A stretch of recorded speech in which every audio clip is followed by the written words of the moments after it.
as of now. Oh, I don't remember her saying that before. Okay, so as I said, I am recording this. What today's class is, this could be done in 15 to 20 minutes or a half hour. It kind of depends on your questions and that kind of thing. These are just quick, cool things that I have learned over time that don't really just fit in one thing or another, or it's a class I've already taught you and I learned a new trick. And so I just don't want to reteach the whole class. Most of you know it, but I'm just teaching you a new trick. The first thing I want to share with you is this is a brainstorm I actually had in front of my kitchen sink the other day. I was actually thinking about a question Juan had asked about farming. And I don't remember the train of thought, so I guess it doesn't really matter. But I had this idea. Oh, I'm sorry. I need to share screen. Hold on 1 second. This won't do any of you any good if I'm showing this and not sharing the screen with you. We set up searches for clients who are looking for a house. And we also have the ability in LeadStreet to set up kind of a market stats report that our past clients can get that just say, you know, prices have gone this much in the last month or down or whatever. But what if everyone you sold a home to, you set up a search for solds in their neighborhood, in those few streets that they really care about. And they just got an automatic email from your website. The house at 167 Lincoln Boulevard just closed. This was blah. And they get that email and say, oh, honey, I guess the neighbor's house closed. Oh, really? How much did they get? Yeah, I got an email from Talia. It just closed. Oh, how much? Can you believe it? $350? You know, how is that a bad way to keep in touch? There's no way. I wish Talia would stop telling us when houses sell in our neighborhood. There's no one that's going to say that. It's a great, I just thought, what a brilliant thing. So all you have to do is go into LeadStreet from MaxTech, go to your clients' records. So go to clients and contact lists. We're going to actually set up Talia Champlin. So Talia, don't let me forget to delete this later. Who's gonna mind that? And when you're, I'm gonna move you guys really, oops, move you out of the way. When you get into their file, you just click on View My Property Finder. Now, I want you to know when you're in their property finder, it's a little slow. Don't panic. It's not like that for them when they're in your property finder. So I was starting to panic, like, oh my God, if this is what clients are experiencing, we're in trouble. It's only slow for you because you're in their property finder. You just click on New Search. And again, it's a little slow, but it's because we're in there. It's different. We have all kinds of cookies and stuff that's slowing this down because of where we're coming from, where they would come straight to our website to do this. And then you would just scroll in or zoom into where they, where's Go Back Lake right there. You would just zoom into kind of where they live. And this is where, okay, do you mind? No. This is where Talia lives right here, right? So knowing this, honestly, Talia, I was a little thinking like, what streets would they care about if you weren't, but you click on Polygon down here, you choose the area you think they care about. Let's get you down into Mingus, I think. Oops, sorry. That clear entry is in the way here. I'm run short, there we go. And once you close the loop, it chooses that. Go to Homes for Sale and choose Only Sold. Now, what you'll see when you submit this is every sold ever just shows up, but that's fine. That's not what they're going to get. You click on Save Search, and when new things come in, you send them an email. And so you name the search, another home has sold in your neighborhood. Did I spell that right? And can you name a whole bunch of searches that same thing? Sure, because it's their property fund. Right, you can't name a whole bunch of searches for that person. Yeah. But you could name every search you do for your clients that. You hit save your search, and now Talia will get an email whenever a sold status happens in that polygon right there. How could she not appreciate that? That seems to me like a great way to keep in touch with your past customers and clients in a way that you're giving them something that they care about. Just leave that. Just leave that. Leave that to remind you of what you get. No, I Okay. want to see what I get. Gotcha. Okay. So that's quick. Oh, I'm sorry. I have and for those of you who are on Zoom, just remind me, this doesn't. I got one. Oh, I'm sorry. This doesn't tell you anything. It's just a quick list for them of what we're covering. So you can keep notes or go back and remember what it is I showed you. Okay, that was the first one. The next thing I want to show you is a way to share your business card digitally. So we are going to go to YouTube. And it's a app. Really? Oh, sorry. It's an app called Blink, B-L-I-N-K. Share your business card. Link. And there's a quick video on it, which just makes it easier. Oops, I didn't know there were going to be so many. I'm looking for a guy named Jeff. All right, let me expand my search for the guy I'm actually looking for. P-F-I-T-Z-E-R.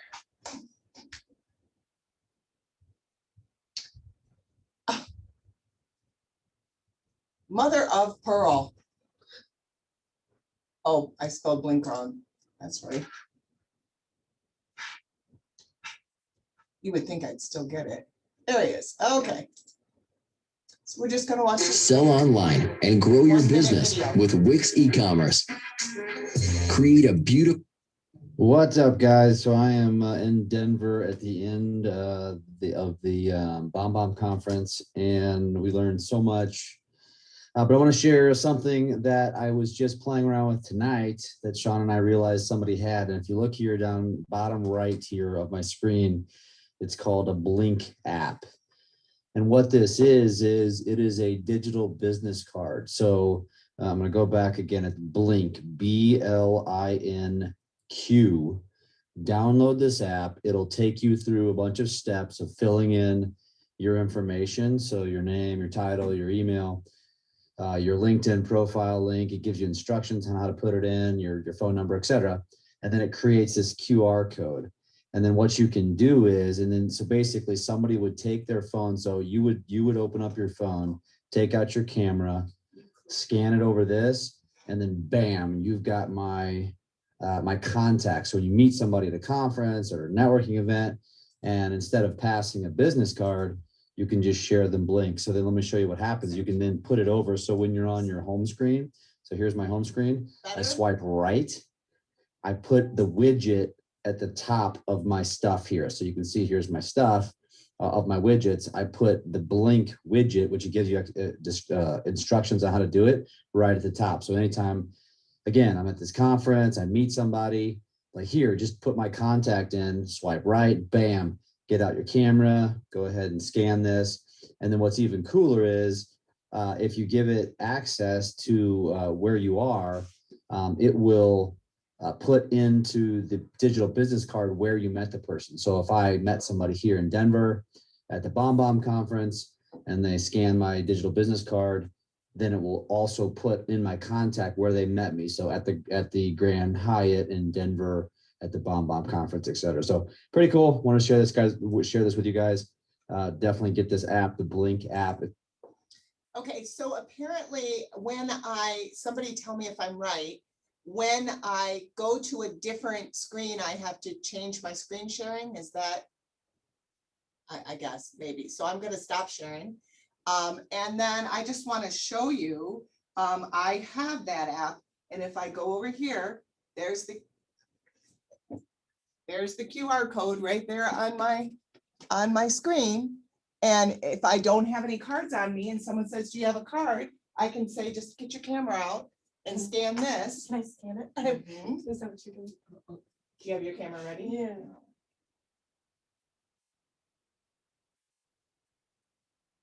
and it will give you Open it with Chrome. my contact information. There I am. See, there's me on Lisa's phone. So that was Yeah. really cool. You get your It's, camera. yeah, and it'll it's just just a pick it up. great way, especially like for me, was great because I don't carry really a purse around with me anymore. And you know, the last thing I'm carrying around is a stack of business cards most of the time. And so that's a great app. If you need a link to that video to watch it again, because apparently I wasn't showing the video the whole time. I actually wrote the name of the video in this list, and so you can rewatch that and do that. Okay, next thing I want to show you, and I'm sorry because I don't really know how to do this. I could try screen sharing or screen mirroring. Hold on, let me try that. If I can display TV. If I can screen share up my phone up to the screen, then I can screen share on there. There we go. Okay, so let me go back here.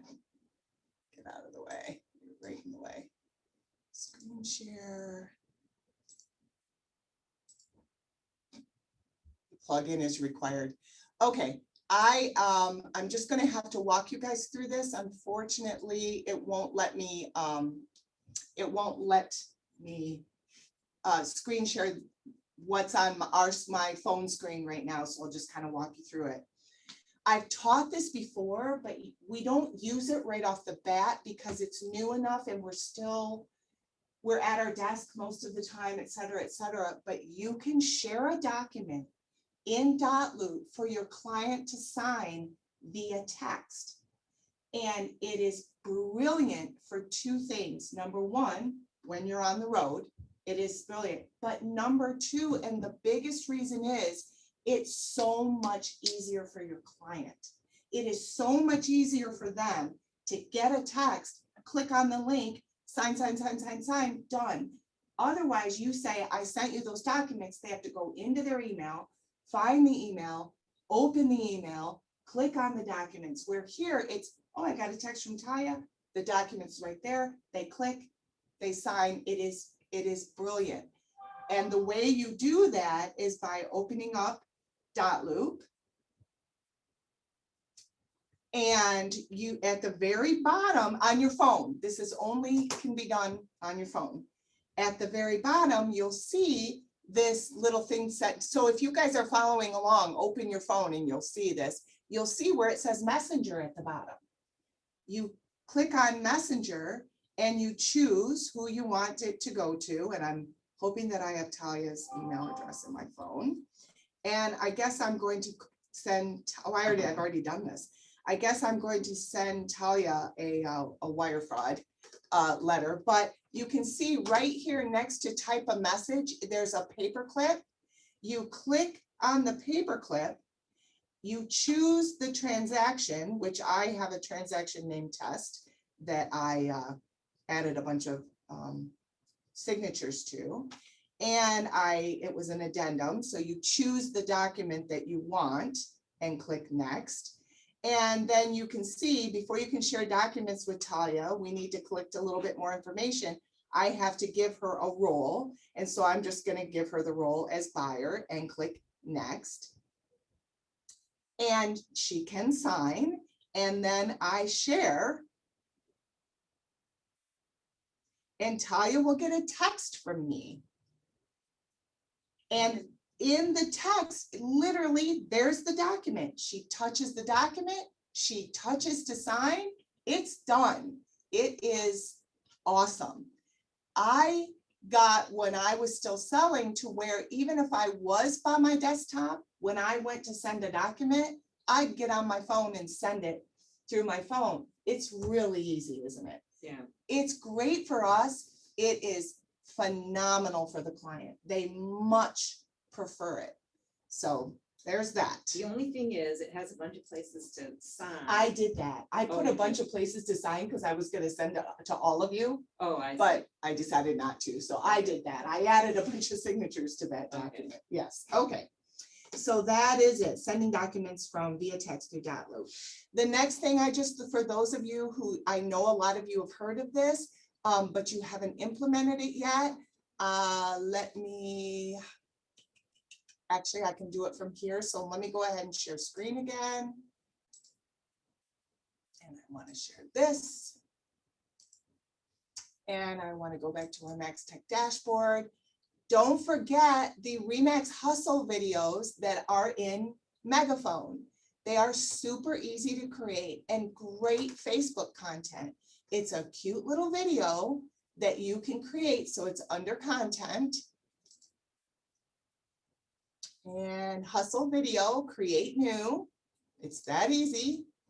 And a bunch of videos come up. And so I'm going to create my video. And I'm going to click next and next. And you choose the one you want to. So we're just going to do, we'll just do a neighborhood tour. I better be careful. I'm sorry, these are broker ones. I'm a little bit worried that it's going to ask me to enter listing information, but we'll see. Hey guys, we've got 3 new listings in the San Rafael. Okay, I apologize, that is not it. They have pre-made ones and that was not it. So hold on, let me go back. Customize a commercial, making a listing video, highlight skills. There we, okay, we're gonna try this one. I apologize. The commercial is the one with the little, like 20 seconds kids. Show me. Second. The commercial one? Yep. This is the one you want? Yeah. Thank you. I've posted a couple of those. Thank They're you. really fun. Okay, all you have to do is enter in your contact information here.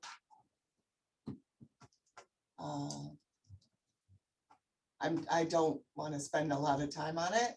And so let's see if I can get away with not adding that. I'm not going to upload my headshot. So And go ahead. sorry, there's a box for us that we have to check for the broker's name to be different than ours. Oh, Otherwise I don't know thank what you. it'll do. Notice this box down here that says my state requires the office broker name to be larger than my name. Michigan does require that. Okay, so make sure you do check that box. You choose which commercial you want. Welcome to your new home, guys. Create Couldn't have done it video. without you. Seriously. Right?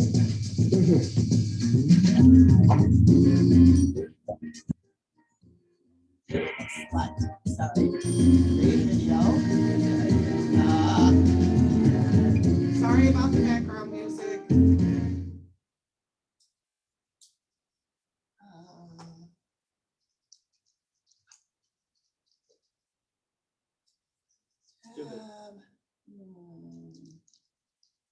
There, okay, let's try it again.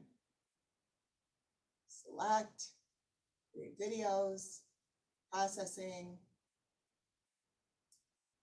And there's your video. And it's. Welcome to your new it's the home, guys. commercial you saw. We couldn't have done it without you. The only Seriously. difference is at the end, it shows your contact information. So just a great little social media advertising.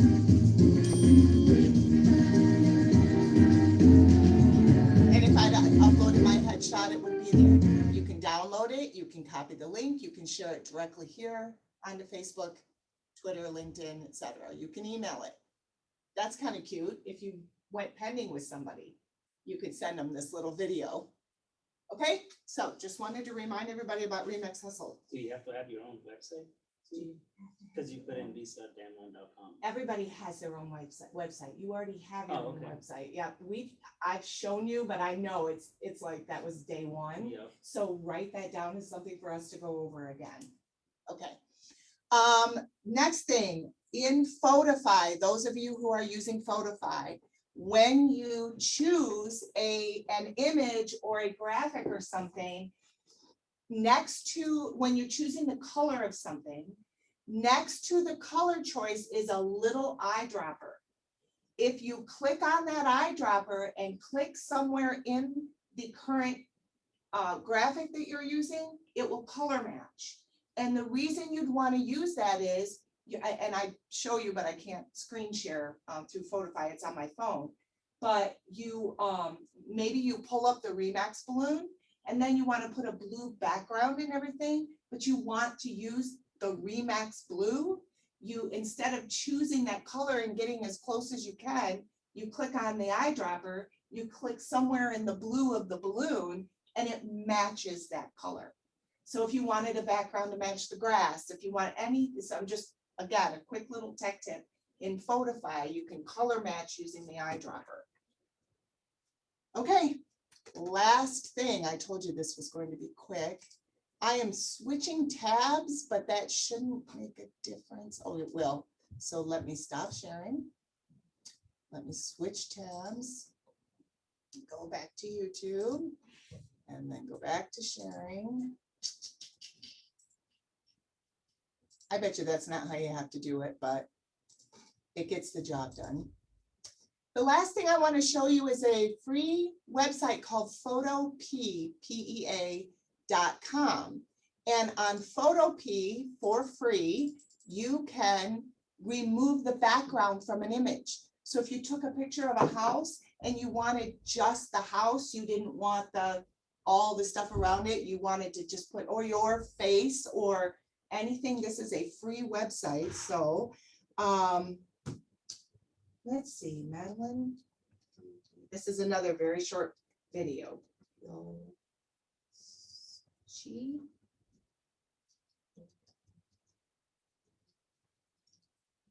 That may make me find it really right here. Okay.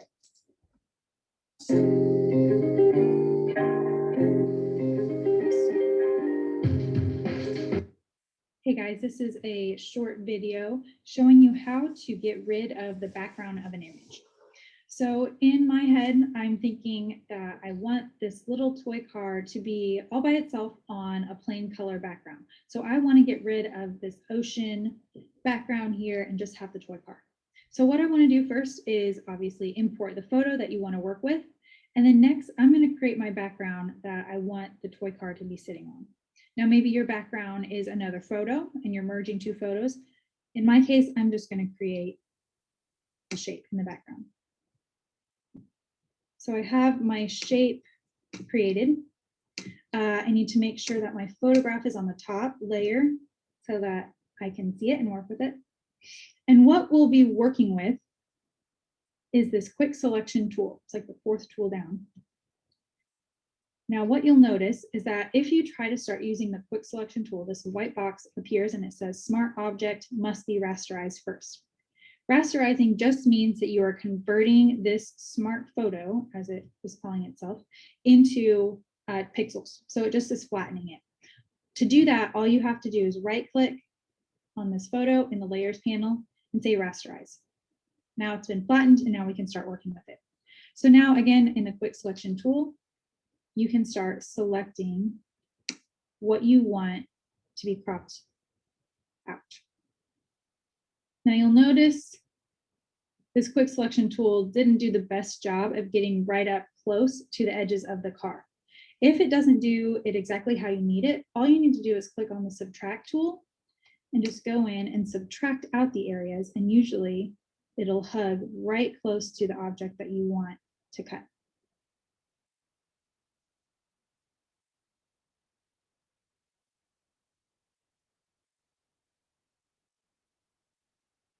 Okay, there's a rough outline of my shape. Now, all I simply have to do, now that I have these dotted lines around my shape, is come down here. This button is called Add Raster Mask. You simply click it, and it adds a mask to your photograph. If you look over here at the layers, you'll see that it links itself, this mask here, links itself to the photograph.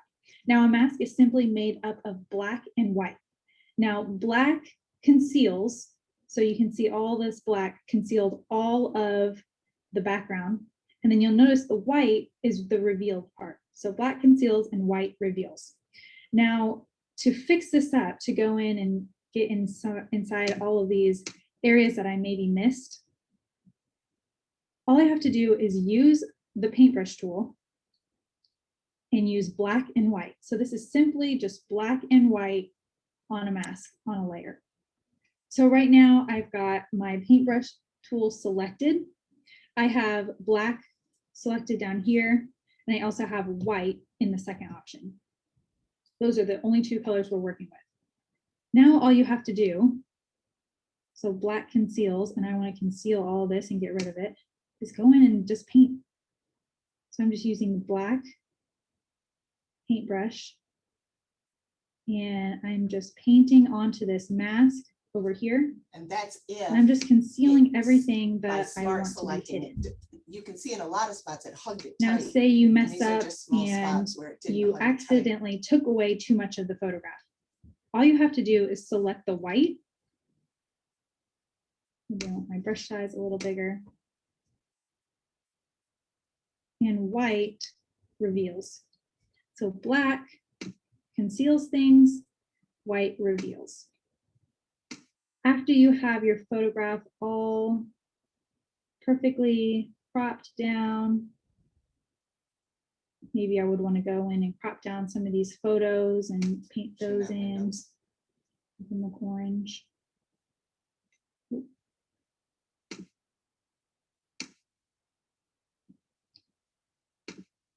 Then what I can do is move this around on the page. I've got the move tool selected. I'm selected in this panel, in this layer. Now I can move this little toy car down to the bottom. I can make it larger or smaller. But that is how you take away the background of an image. Okay, so that is a website, and you can see it says right here, Photopea, Photopea. And I know there are For times. just $67, I you can know make there are as many. times when we're trying to do something in Photofy or some kind of an ad, and we want that background going, and that's how you do it. So those are my, I told you it was gonna be a quick one. Those are my shared kind of extra tips that I've just come across as we've, done these things. But the other thing I wanted to make available today is anybody using any Remix tools that you're having an issue with? Or some cool trick that you figured out by having issues, anything to share, anything to ask before we finish up? I kind of figured. Okay, that's it. Thank you very Thanks, much. Lisa. Yep, Thank I'll you very see much. Yep, Yeah. yep. Let me know if you need help with any of these, and those of you who want, I'll give you this sheet just so you can remember. Thank you, Lisa. You're welcome. Kiss the sister. Oh, yeah. Did you see that Lacey's balloon thing made front page on the newspaper today? Yeah. It's the